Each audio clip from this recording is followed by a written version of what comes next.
अस्सलाम वालेकुम friends previous வீடியோட கண்டினியூஷன் தாங்க இது. இன்னைக்கு பாத்தீங்கன்னா சுட சுட பிரியாணி வந்து சமைச்சு எடுத்துட்டு வந்திருக்கேன். ஸோ இன்னைக்கு காலையில பாத்தீங்கன்னா குரான் கானிங்க. ஸோ அதுக்காக பாத்தீங்கன்னா ஸ்பெஷலா காலையில டிஃபன் சென்டர்ல இருந்து டிஃபன் வாங்கிட்டு வந்துட்டேன். வீட்டுல ரிலேஷன்ஸ் வந்திருந்தாங்க, அவங்களுக்காக பிரியாணி சமைச்சிட்டு இருக்கேங்க. இன்னைக்கு 2 கிலோ அளவுக்கு பிரியாணி சமைச்சிட்டு இருக்கேன். இன்னைக்கு பாத்தீங்கன்னா பிரியாணி சமைச்சிட்டு இருக்கும்போது என் தம்பி எங்க பாட்டி எல்லாருமே வந்து நின்று எனக்கு வந்து பேச்சு கொடுத்துட்டே இருந்தாங்க. பிரியாணி சமைக்கும் போது எனக்கு டைம் போனதே தெரியல. 2 கிலோ பிரியாணி அளவு ஏற்கனவே வந்து என்னோட சேனல்ல 1 கிலோ அளவுக்கு பிரியாணி செஞ்சதை அப்லோட் பண்ணிருக்கேங்க. ஸோ அதை பார்த்தீங்கன்னா உங்களுக்கு டீட்டெயிலாகவே ரெசிபி தெரிஞ்சிடும். இது பார்த்தீங்கன்னா இஞ்சி பூண்டு விழுது நல்லா வந்து ஃப்ரை பண்ணிட்டு இருக்கேங்க. ஸோ அதுக்கப்புறம் பார்த்தீங்கன்னா தக்காளி வெங்காயம் எல்லாம் வதங்கினதுக்கு அப்புறம் கடைசியில் சிக்கன் சேர்த்துக்கோங்க.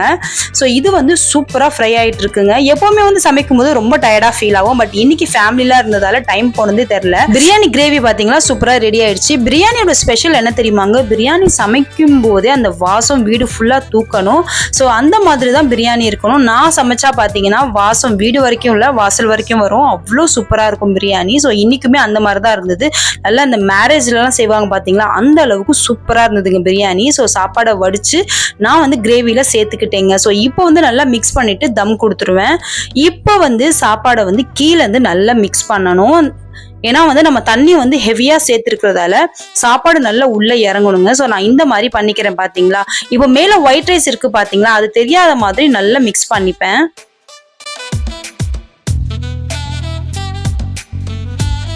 அவ்வளவுதாங்க. ஸோ இதை மூடி போட்டு 20 to 25 மினிட்ஸ் அளவுக்கு தம் கொடுத்துட்டு எடுத்தா சூப்பரான பிரியாணி ரெடிங்க. பிரியாணின்றது ஒரு பதமான ஒரு விஷயங்க. ஸோ எல்லாமே பர்ஃபெக்டா இருக்கணும். பாத்தீங்களா எவ்வளோ உதிரி உதிரியா சாப்பாடு சூப்பரா வந்திருக்கு. என்னோட ரெசிபி எல்லாமே நீங்க பார்த்துருப்பீங்க. ஸோ முடிஞ்ச அளவுக்கு பாத்தீங்கன்னா என்னோட ரைஸ் எல்லாமே இப்படிதான் உதிரி உதிரியா இருக்கும். அவ்வளோ சூப்பரா இருக்கும். பிரியாணி ரெசிபிஸ் எல்லாமே உங்களுக்கு யூஸ்ஃபுல்லா இருக்கும்னு நினைச்சீங்கன்னா என்னோட சேனலை மறக்காம பாருங்க. என்னோட சேனல்ல ஏற்கனவே 1 kg அளவுக்கு பிரியாணி போட்டிருக்கேங்க. ஸோ அதை வந்து 2 kgனா டபுள் ஆக்கிக்கோங்க. ஸோ இப்போ வந்து எல்லாருக்கும் சர்வ் பண்றதுக்காக ஒரு பாத்திரத்துல வந்து நான் எடுத்துக்கிறேன்.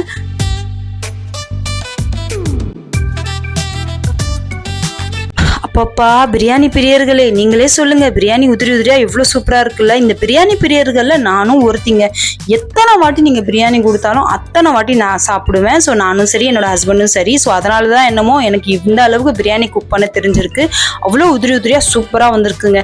ஸோ அவ்வளவுதாங்க. இந்த மாதிரி எல்லாரும் ஒன்னா சேர்ந்து சமைச்சு சாப்பிட்டா எவ்வளவு ஹாப்பியா இருக்கும். ஸோ அதை வந்து பர்சனலா நான் இன்னைக்கு ஃபீல் பண்ணேங்க. ஸோ உண்மையாவே இன்னைக்கு டே ரொம்ப ரொம்ப ஹாப்பியாவே போச்சு. பசங்கள்ல இருந்து பெரியவங்க வரைக்கும் ரொம்ப ஜாலியா பேசி விளையாடி அரட்டை அடிச்சுக்கிட்டு இருந்தோம்.